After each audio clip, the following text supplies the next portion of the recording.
Okay, we're live. I'll start sharing right away and we'll dig in here.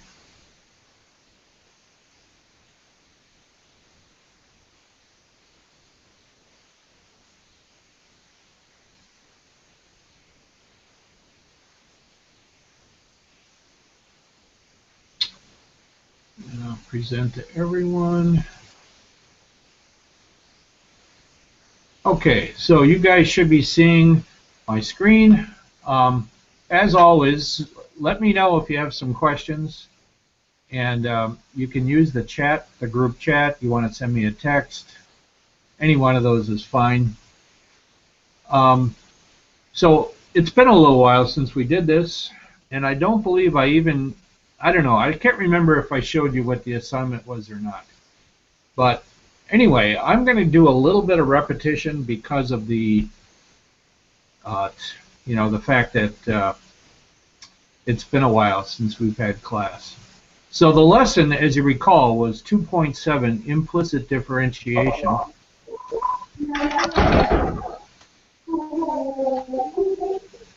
Hi, Res Life. I must be Camilla. Welcome. Glad to have you again. Although I see Camilla's in there too. So whatever. Glad to have everybody on board. Mason, welcome. I hope you had a good break. So I'm going to go back over the basics of lesson 2.7 since we've had a while, and then I've got a number of additional examples I wish to show you today.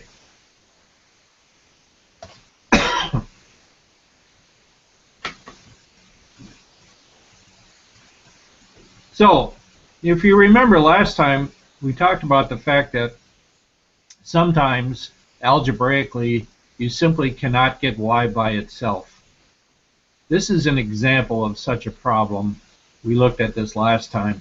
I mean, no matter how hard you try, you can see down here at the bottom we could now add 2 to both sides if we're trying to get y squared alone.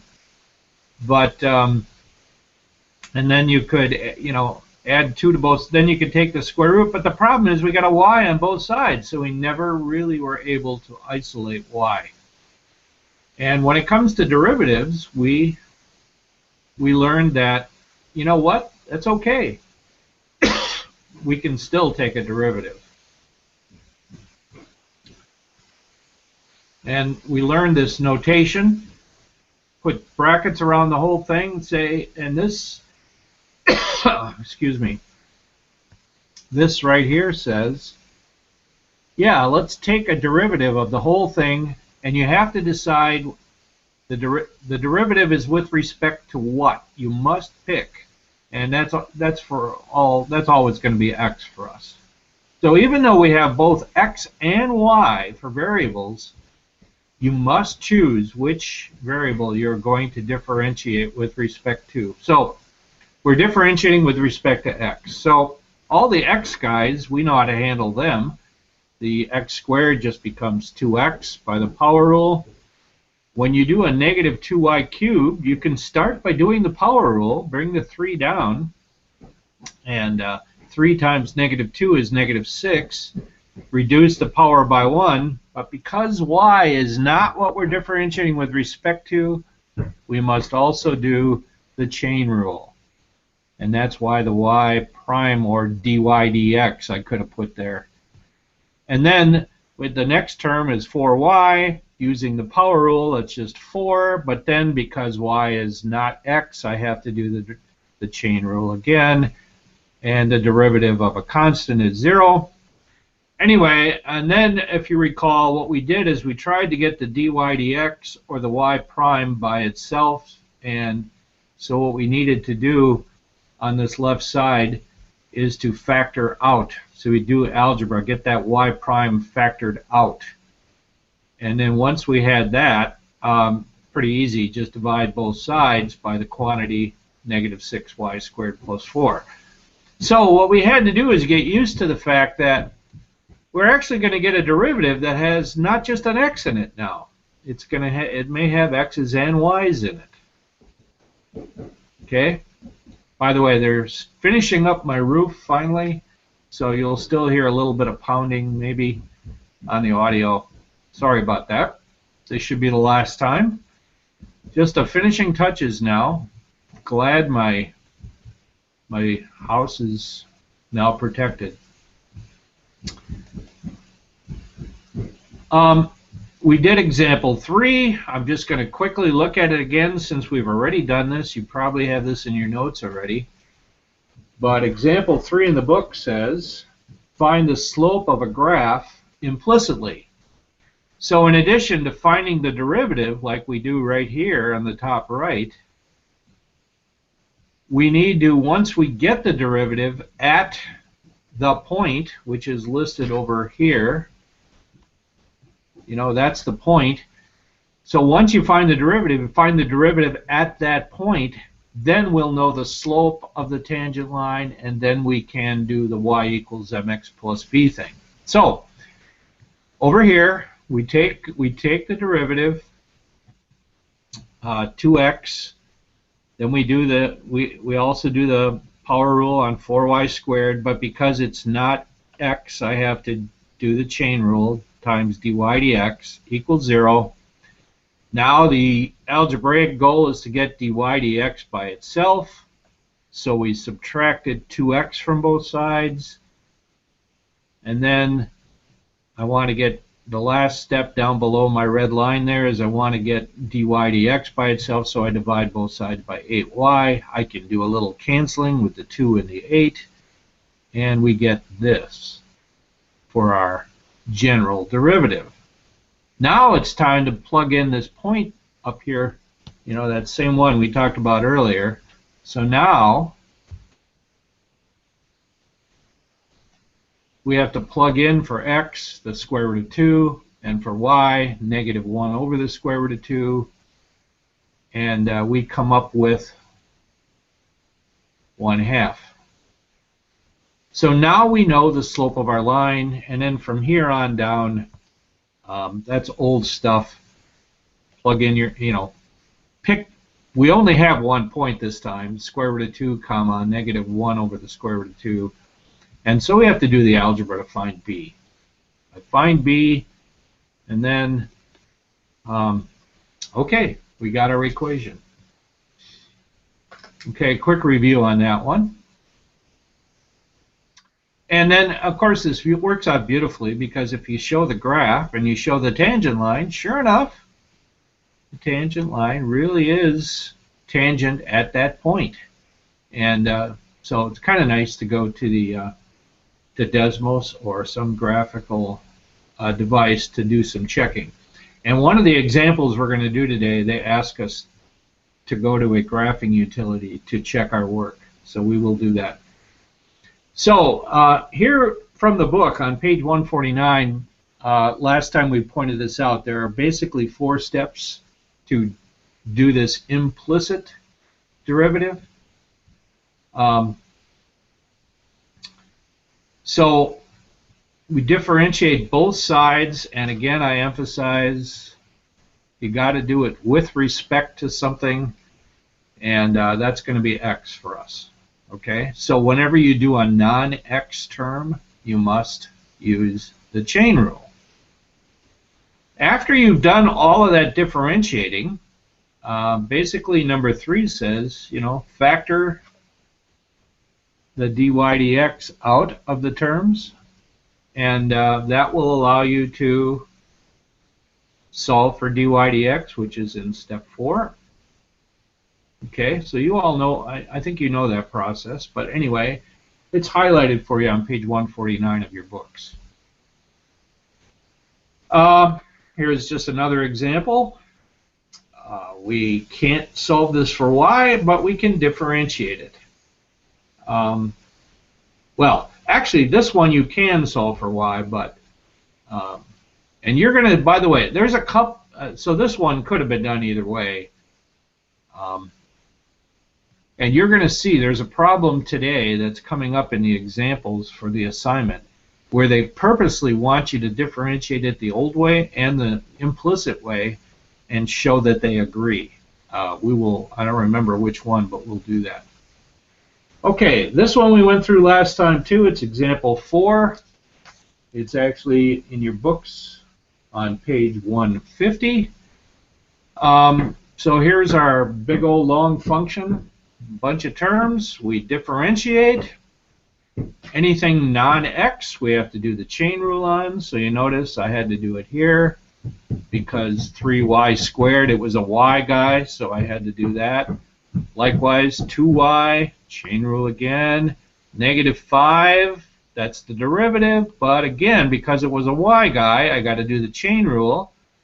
And then this one, no chain rule because it was an x guy, -2x. Okay, so you can see that we have, first you get the 2x out of there. I added it to both sides. And then, you know, do that factoring we talked about. Get that dy dx factored out, and then you can finally divide both sides by that polynomial, 3y squared plus 2y minus 5. And we now have our general derivative. And then they say, we want you to find it at the point 1, -3. So you substitute in. We've got our specific derivative now, 1/8. This happened to be another slope problem. I mean, equation of tangent line problem. So once again, we plugged our slope into y equals mx plus b. And then you solve. We only have 1 point. Plug it in. You get your b.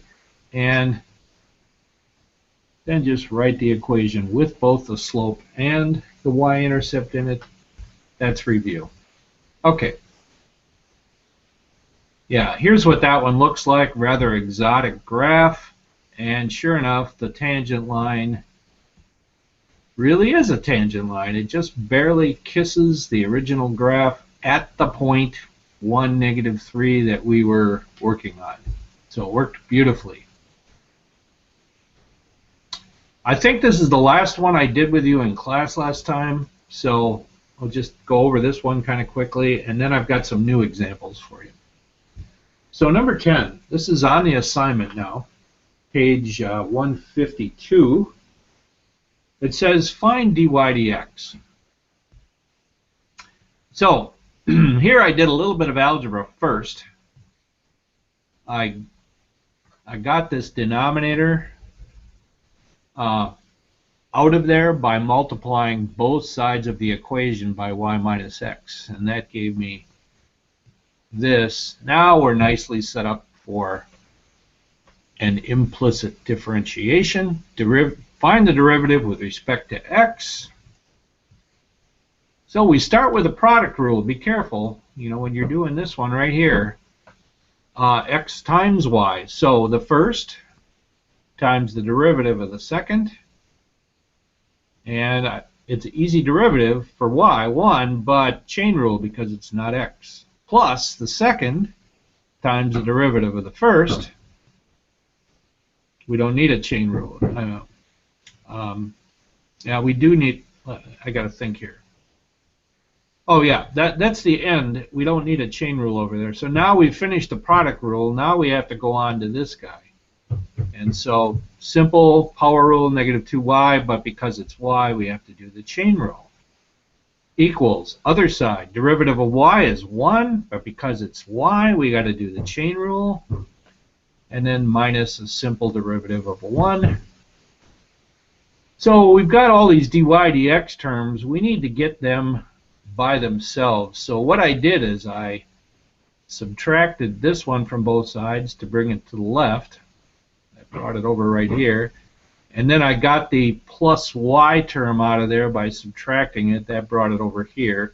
So now I got all the dy dx terms on the left side of the equation. Once again, factor dy dx out, divide, and you've got your general derivative. Don't be surprised if you have both x's and y's in that general derivative. Okay. Now, I don't usually do it this way, but here's one I wrote on a piece of paper some time back. And it happens to be number 22 of the assignment. The directions here are find the derivative and find it at a specific point. In this case, we were supposed to find it at the point 4,1. So we start, I rewrote the square root of xy as xy to the 1/2 power. So watch out, we got an outer and an inner there. So when you're doing the derivative of this, you first do the power rule, bring the 1/2 down, reduce the power by 1. Okay, we're good, but now we got to multiply by the derivative of the inner, and the inner is a product. So I got to pull out the product rule here. The first times the derivative of the second plus the second times the derivative of the first, which is actually a 1. I didn't write it in there. Derivative of x is 1. Negative 2y is just negative 2, but chain rule because it's a y guy. Okay, so now what are we doing? We want to get, eventually we want to get all our dy dx terms together. First, I rewrote this expression this way.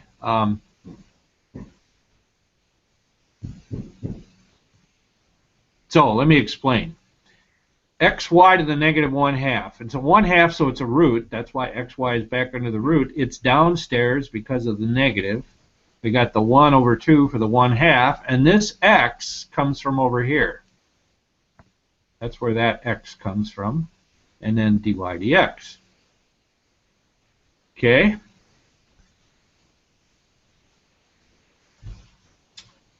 Then this 1/2 square root thing is also multiplied by y. So notice, again, I've got the square root on the bottom, I've got the y at the top. So, you know, this is, you can't see it very well, but this was, what, distributive property here? So that's why the square root and the 2 and the 1/2 had to appear twice. Okay, so now that I've got that multiplied out, now let's get the dy dx terms together on the same side. So this guy over here needs to be added to both sides, which I did. This guy here needs to be subtracted, so he winds up on the right. So you notice now I've got all my dy dx terms on the same side. Now I can pull that factoring move. And finally, even though it's kind of complex, I can divide both sides. In this case, I'm not too worried about simplifying that. Why not? Because they're going to ask us to do it at this specific point anyway. So why not just plug it in? A little bit goofy with the arithmetic. You can see here's my substitution going on here, and we did it. We got the derivative of that function at the point 4,1. Okay. Now I believe I'm creating a new example for you. This is number 24 on the assignment. Number 24. Anybody? Don't forget. I haven't seen any questions yet. Don't forget, you can contact me if I'm going too fast or something. And of course, if you're replaying the video later, you can stop it. Hopefully that'll help. So, number 24, this is kind of interesting. You see the problem up here on the top, and the directions say, find the derivative by implicit differentiation and evaluate the derivative at the specific point. The specific point this time is 1,1. By the way, are these two things equal on the two sides of the equal sign? It's tempting. They're not, though. Remember, if you do the left side, x plus y quantity cubed, you're going to have not just two terms. You're going to have a bunch. You know, it's x plus y times x plus y, and then get that answer, which is going to be a trinomial, and then multiply it by x plus y again, and you're going to have terms all over the place. So they're not equal. So what this is saying is, when are they equal is what you're trying to find out. Okay, well, we take the derivative like the directions say. So we write out our, you know, we're going to take the derivative of the whole thing implicitly. So on the left side, I can start by doing the, do the outer first, the power rule. 3 times that quantity to the 2 power, reduce the power by 1. But then we have to do the chain rule, right? Times the derivative of the inner. And what's the derivative of the inner? Well, the derivative of x is 1 plus dy dx. Okay, so I got to multiply by that. That's why that's in parentheses. Okay, right side, easy, 3x squared, 3y squared, dy dx, because we're differentiating with respect to x. Well, I got some algebra to do. First, I had to square this x plus y squared here. That's what this is. And then I had to multiply it by 3. That's what this is. So 2 steps there. I just carried this down. And I'm not dealing with the right side yet. I'm just leaving that the same at the moment. All right, now I still have to do this. Here, let me change colors here. I still have to do this multiplication right here. This trinomial times that binomial. So that's what I'm doing in this next section here. Okay? And that comes up with all of this wonderful stuff. Okay? So first I take 3x, I take 1 times all 3 of those. That gave me these 3. And then I have to take dy dx times each one of those. 3x squared dy dx plus 6xy dy dx plus 3y squared dy dx. Okay, all of that gives me the left side. All right, now the right side is what? I've just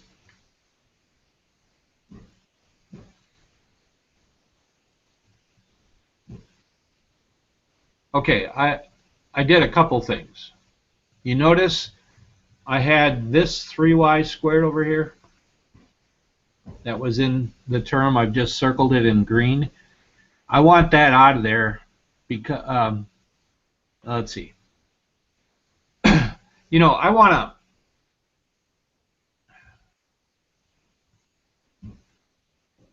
hang on just a second. I got to think here.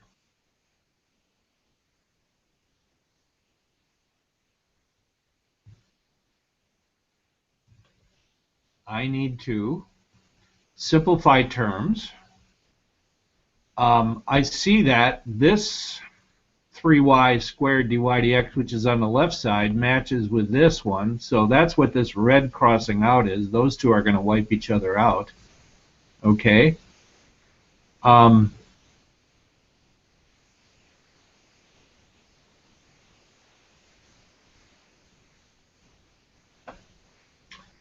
So I'm just trying to, I just did this a little while ago. I just got to make sure I can see what's going on here. So on the right side, I've got the 3x squared minus the 3x squared from the left. So that's gone. I'm subtracting the 6xy. That's why that wound up on the right. And I'm subtracting the 3y squared. That came. So the right side has some, you know, so it had the old 3x squared, subtract the new 3x squared. The 3x squared dy dx I already brought over to the left, so that's gone. And then I got to subtract this, the 6xy and the 3. So anyway, that's where that came from.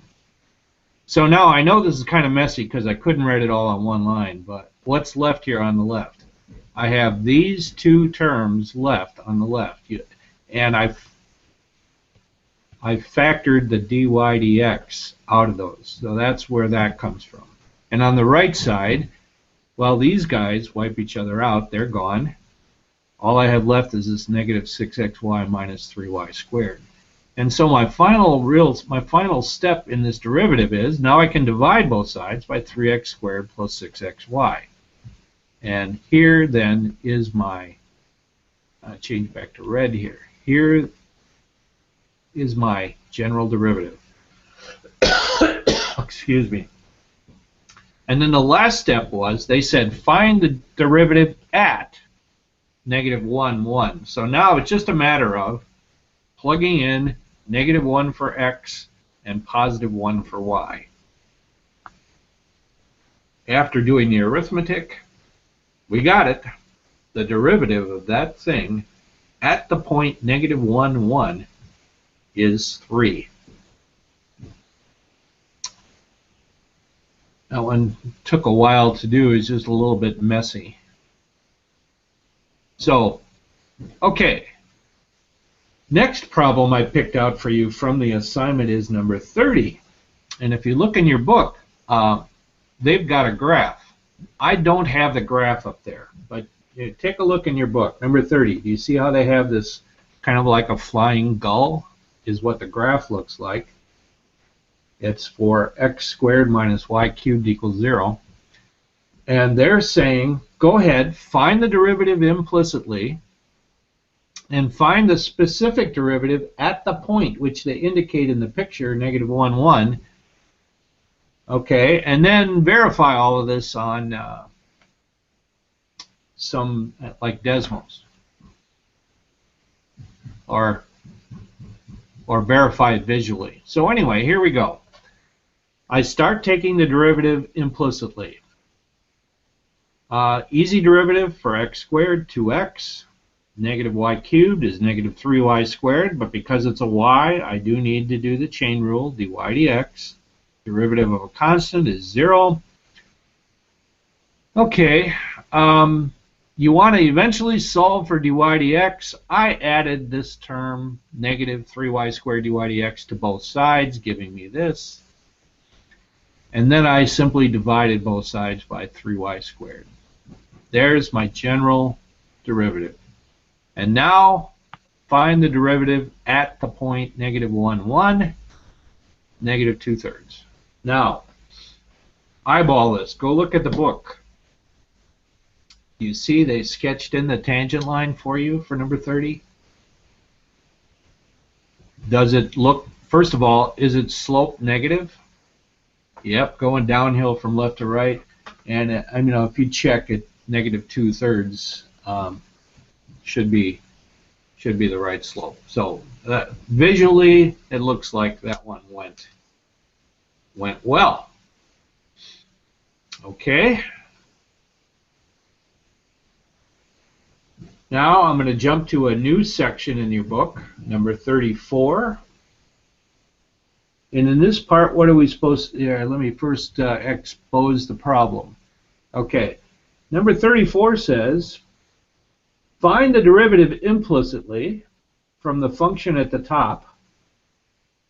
Oh, and then when you're done, do it the regular way, and they actually, in blue, do you see how they solved it for y for you? So you could do the derivative the old way. And then you're supposed to show that the two derivatives come out the same.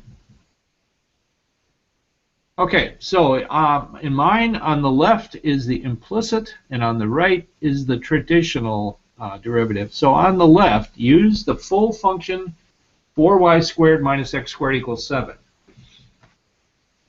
So we'll go through and do the derivative. First, 8y dy dx, because it's y, minus 2x equals 0. This is a pretty easy derivative. Add 2x to both sides, that gives you this. And then just divide both sides by 8y. I could have simplified that down to what? X over 4y. Anyway, when you got to substitute anyway. What's the derivative at the point 3, 2? And where did I get that from? If you just look in the book, do you see how they highlighted the point 3, 2? And there's the derivative I got. Does that appear to be correct? Yeah, it's positive and it's less than 1. It's less than the, it's shallower than the line y equals x. Okay, so now we do it over, and this time we do the derivative after solving for y, which the book did for us. They say start here and find the derivative the traditional way. So now I rewrote it. I wrote the square root of x squared plus 7 as x squared plus 7 to the 1/2, and then instead of writing it all over 2, I wrote it as 1/2 times that. So now we should be ready to take the derivative. Outer, do the power rule. Bring the 1/2 down, multiply it by 1/2. 1/2 times 1/2 is 1/4. Reduce the power by 1. There's an inner function, x squared plus 7, so I must use the chain rule. When I rewrite that, the 2x goes on the top. We've got the 4 times the square. I could have canceled here, which I did down on this step right here.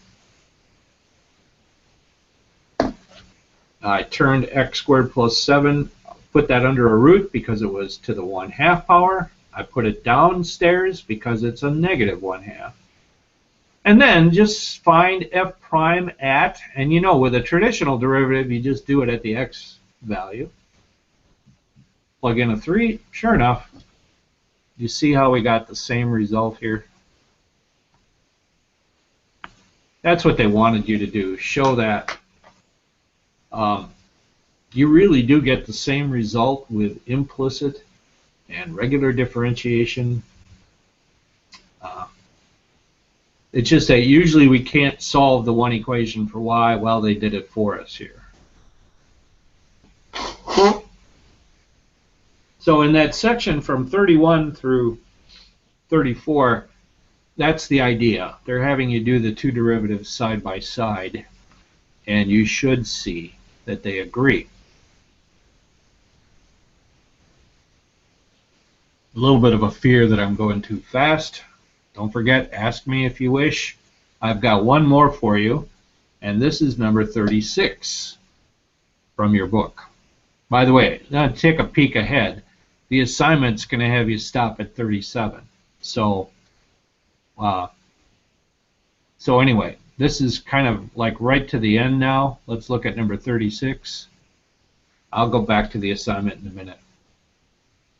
So directions.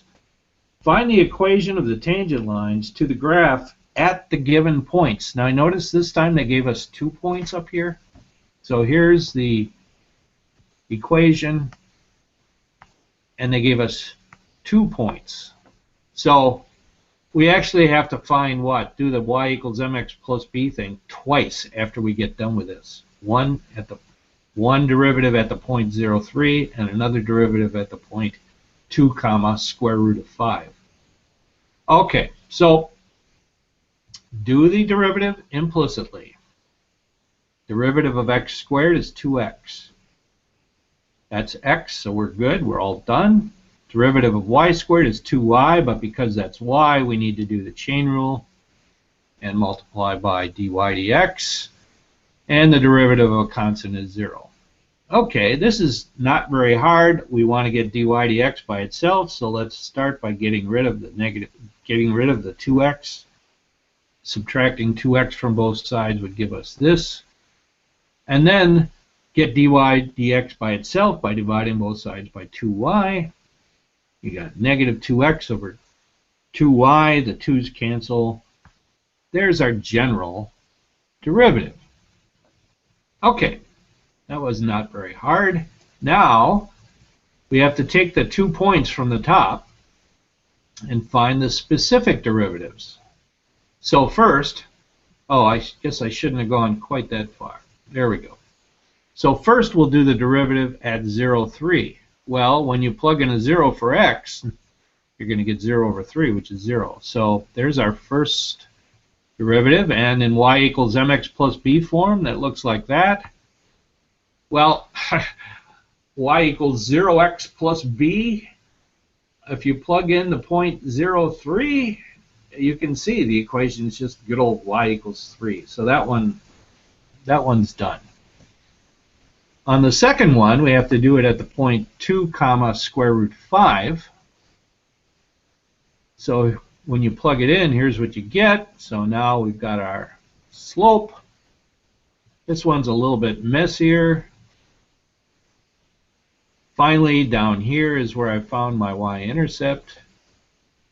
And yeah, even though maybe that's not simplified, there's the equation I came up with for our tangent line. So I've got these, so here are the two that we just came up with. Y equals 3, that's a horizontal line, and this one. Those are our two tangent lines. Now we're supposed to pull out, what do they call it, some software, what do they say in the book? Graphing utility software. And let's show that this really works. So I'm going to go to my browser, and we'll call up Desmos. You should be seeing my Desmos right now. And the first thing I did was plot the function. You see it up here in the corner, x squared plus y squared equals 9. And you see it's graphed as kind of a dull purple here. Okay. Then here's what here's y equals 3. And you can see that black line is perfectly tangent to the circle at the point 0,3. You know, right here is the point 0,3. So that one worked. And then this one is the one I just showed you. And that, well, I guess we don't see the intersection point, but notice how beautifully that one too is tangent to the circle. So we've done it. We've verified it. Going back now to our problems. Here is the assignment for this section. I don't remember if I gave it to you last time or not, but it's every other odd, 1, 5, 9, and then you're done when you complete 37. So I'm looking for any indication in the chat, or I'm going to double check my phone here. I don't think I got any. No, I haven't gotten any messages. You can send me an email too. I'm not seeing any questions. So I'm just going to wait a few seconds here, see if we have some more questions.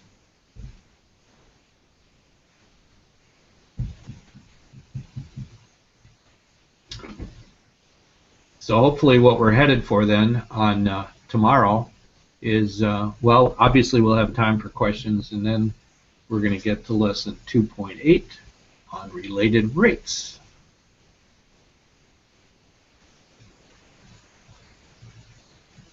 Okay, contact me. I'm not seeing anything come up here. Hope you had a good break. Nice to see you back, even though I only saw you electronically. I'll see you tomorrow. Thank you.